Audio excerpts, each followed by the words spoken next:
How to install Geo-Scatter and use its biomes. Go to Edit. Preferences, click Install and choose the RV with Geo-Scatter add-in. Then open Geo-Scatter and click Enter Manager. Click Install a package and choose Archives with Packages. Exit and close Preferences. Let's delete all in our scene and create a plane. Scale it and apply scale.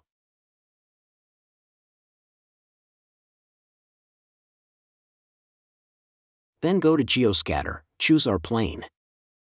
Open Biome Scatter and choose any biome you like.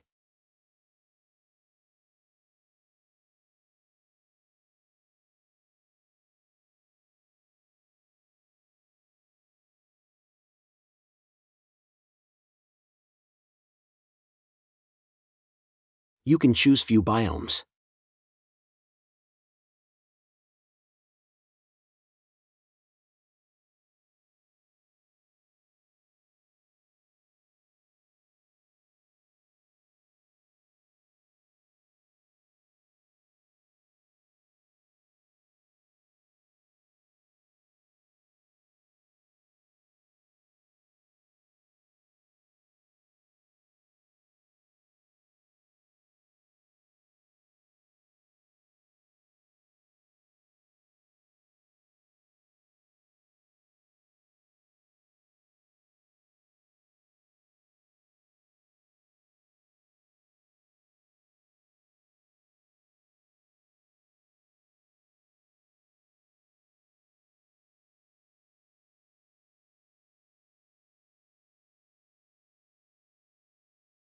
Please like and subscribe.